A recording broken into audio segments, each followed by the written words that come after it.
তুফান ঝড়ে উঠছে সারা দেশ, আপনারা জানেন। কোথাও টিকিট নাই, সিনেপ্লেক্সের সব রেকর্ড ভেঙে গেছে। গত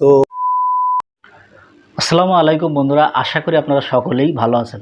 তো আজকে যে বিষয়টা নিয়ে আপনাদের মাঝে হাজির হয়েছে সেটি হচ্ছে, আপনারা সকলেই জানেন যে সারা বাংলাদেশে তুফান একটা ঝড় তুলে ফেলেছে। সকলেই প্রশংসা করছে, সকলেই সিনেমাটা দেখছে। খুবই ভালো একটা সিনেমা হয়েছে, যে কারণে এই সিনেমার পরিচালক রায়হান রাফি তিনি বলছে আসলে এটা প্রথম যে ছবিটা তৈরি করেছে এটার দ্বিতীয় পার্ট আনবে, অর্থাৎ তুফান 2 তিনি তৈরি করবেন। আর সেটা নাকি আরও আন্তর্জাতিক মানের সিনেমা হবে, দর্শক দেখে মুগ্ধ হবে, এই ধরনের কিছু কথা তিনি বলছেন। তো চলুন আমরা রায়হান রাফির মুখ থেকে সে কথাগুলো একটু শুনি। তুফান ঝড়ে উঠছে সারা দেশ, আপনারা জানেন। কোথাও টিকিট নাই, সিনেপ্লেক্সের সব রেকর্ড ভেঙে গেছে। গত সিনেপ্লেক্সের যখন থেকে জন্ম তখন থেকে বাংলা সিনেমা যত চালিয়েছে, হিন্দি সিনেমা চালিয়েছে, ইংলিশ সিনেমা চালিয়েছে, সব রেকর্ড ভেঙে গেছে। এবং সিনেপ্লেক্স কালকে আসলে তারা বলেছে যে তুফানের ঝড়ে হলিউড সিনেমাকে তাদের নামিয়ে দিতে বাধ্য হয়েছে, এবং অন্য অন্য যে সিনেমা, অনেক সিনেমায় নেমে গেছে।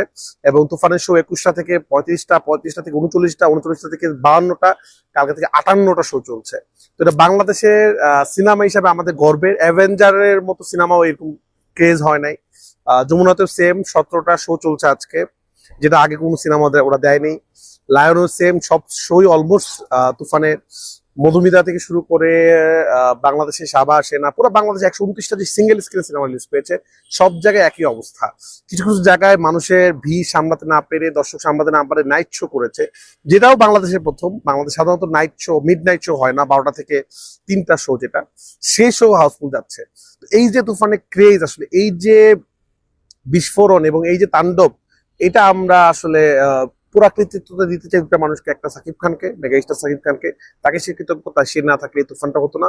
আরেকটা কৃতজ্ঞতা জানাতে চাই আপনাদের দর্শককে। আপনারা যেইভাবে তুফানকে আসলে এই গতি বাড়িয়ে দিচ্ছেন দিন দিন, যেভাবে তুফানকে সাইক্লোন, কখনো টর্নেডো, কখনো এরকম ভয়ঙ্কর রূপে নিয়ে যাচ্ছেন, আপনাদেরকে অনেক অনেক ভালোবাসা, অনেক কৃতজ্ঞতা। আপনারাই সিনেমার মার্কেটিংটা করছেন। তো আমি কিন্তু খুবই হ্যাপি। এত হ্যাপি এটা বলার ভাষা নাই। আমি খুব এনজয় করছি এই সাকসেসটা, এই রেকর্ডটা। এটা আমার জীবনের হ্যাট্রিক ব্লকবাস্টার। সেই ব্লকবাস্টার ছাড়িয়ে এখন ইন্ডাস্ট্রি হিটের পথে তুফান। তো আমি তো চাবো তুফান বাংলাদেশের সব ফিল্মের রেকর্ড ভেঙে দিক, এবং সামনেও হয়তো তুফান, একমাত্র তুফানের রেকর্ড ভাঙতে পারে যেন তুফান 2। যাই হোক, এটা আমার প্রত্যাশা। আমি চাই বাংলা সিনেমার যে জোয়ারটা শুরু হয়েছে, জোয়ারটা থাকুক। সাকিব ভাইয়ের সামনে আরো ছবি আসছে, সেগুলোও রেকর্ড করুক, এবং বাংলা সিনেমা এগিয়ে যাক। আরো যে নায়কগুলো আছে তাদের সিনেমাও ব্যবসা করুক এবং রেকর্ড করুক। সবাইকে অনেক অনেক ভালোবাসা, অনেক অনেক শুভেচ্ছা ঈদের। সবাই সুন্দরভাবে ঈদ করুন এবং তুফান দেখুন। যারা তুফান দেখেছেন তারা ভালো লাগলে মানুষকে বলুন এবং আপনার ফ্যামিলিকে বলুন। আরেকটা কথা আমি আপনাদেরকে বলে দিতে চাই, অনেকেই যে ভুলটা করছেন, হঠাৎ করে সিনেপ্লেক্সে আসছেন বা যমুনাতে যাচ্ছেন টিকিটের জন্য, টিকিট না পেয়ে মন খারাপ করে বাসায় ফিরে যাচ্ছেন। এখনকার টিকিটের যে হাহাকার, আপনারা গেলে টিকিট পাবেন না, এটা একদম শিওর। আমি বারবারই কথা বলছি। এখন যদি আপনি সিনেপ্লেক্সে যা চিন্তা করেন আমি আজকে শো দেখবো, আপনি টিকিট পাবেন না। আপনাকে একদিন আগে অগ্রিম টিকিট কাটতে হবে অনলাইন থেকে। সব সব জায়গায় কিন্তু অনলাইন ব্যবস্থা আছে, যমুনা বলেন, স্টার সিনেপ্লেক্স বলেন, সব জায়গায়। এবং বলাকাতেও, সরি, মধুমিতাতেও কিন্তু সেম। মধুমিতাতে কিন্তু হুট করে 6টা শো দিতে গেলে, 5টা শো গেলে টিকিট পাবেন না, একটু আগে যেতে হবে আপনাকে। কারণ যেহেতু টিকিটের ক্রাইসিস, আপনি একটু আগে না গেলে টিকিটটা পাবেন না। সবাইকে আবারও ধন্যবাদ জানাচ্ছি, আবারও বলছি, একটু আগে যান হলে, তাহলে আপনি তুফানের টিকিট পাবেন। তাড়াহুড়া করে গেলে সিনেমা তুফানের টিকিট পাবেন না আপনারা। শাকিব খান কি বলেছে রিলিজের পর থেকে আপনাকে ফোন দিয়ে? সাকিব খান বলেছে, অনেক অনেক অনেক অনেক ভালোবাসা, প্রাউড অফ ইউ রাফি। আমি তোমাকে নিয়ে অনেক প্রাউড করি। তুমি, আল্লাহ তাআলা আমাকে আরো অনেক বড় ডিরেক্টর বানান। আমি বলছি ভাইয়া, আপনি আমার সাথে থাকলে ইনশাল্লাহ আমি আরো বড় হব, আরো ইয়ে করবো। এবং সে খুবই হ্যাপি।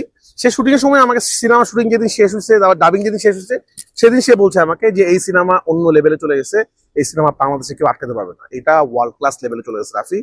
এটা আমি বললাম, ভাই আপনি কিভাবে বুঝলেন? আমার অভিজ্ঞতা থেকে আমি বলতেছি, আমি এত সিনেমা করছি। সে আমাকে যদি ডাবিং শেষ সেদিনই বলছে, রাফি যে তুই কি বানাইছিস তুই নিজেও জানিস না আসলে।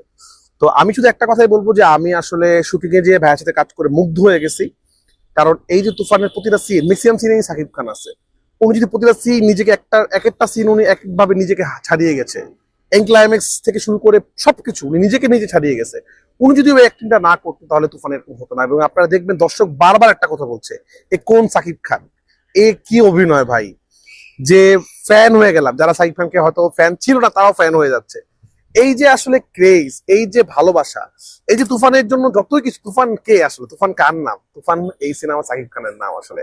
তো আমি বলতে চাই সাকিব ভাইকে অনেক অনেক ধন্যবাদ। তুফান 1 তো আপনি কাঁপিয়ে দিয়েছেন, এবার তুফান 2 জন্য আপনি রেডি হন। তুফান 2 এবার ইন্টারন্যাশনাল লেভেলে কামাইতে হবে। তুফান এতদিন খেলেছে আসলে ন্যাশনাল লেভেলে, এবার তুফান 2 খেলবে ইন্টারন্যাশনাল লেভেলে। তো দেখা যাক ইন্টারন্যাশনাল লেভেলে আমরা কি করি। আশা করি ইন্টারন্যাশনাল লেভেলে আমরা সবকিছু ছাড়িয়ে যাবো ইনশাআল্লাহ। সবাইকে অনেক অনেক ধন্যবাদ, অনেক অনেক ভালোবাসা। তো বন্ধুরা, আমরা স্ক্রিনে সে কথাগুলো শুনলাম। তিনি বলছে যে আসলে বাংলা সিনেমাকে উচ্চ পর্যায়ে নিয়ে যাবে এবং হিন্দি সিনেমার সাথে পাল্লা দেবে, এই ধরনের কিছু কথাও তিনি বলেছেন। তো দেখা যাক সামনে তুফান 2 আসে কিনা, বা অতীতের সকল রেকর্ড নাকি তুফান 2 দিয়ে তিনি ভাঙবেন, বা তুফান 1-এর যে ইনকাম হয়েছে সেটিও নাকি তিনি ভাঙবেন। দেখা যাক সামনে কি হয়, বা তুফান 2 আসে কিনা, বা কতদিন দেরি হতে পারে। তো এই বিষয় নিয়ে আপনাদের যদি কোনো মতামত থাকে অবশ্যই কমেন্ট বক্সে জানিয়ে যাবেন। তো বন্ধুরা, ভালো থাকবেন, সুস্থ থাকবেন।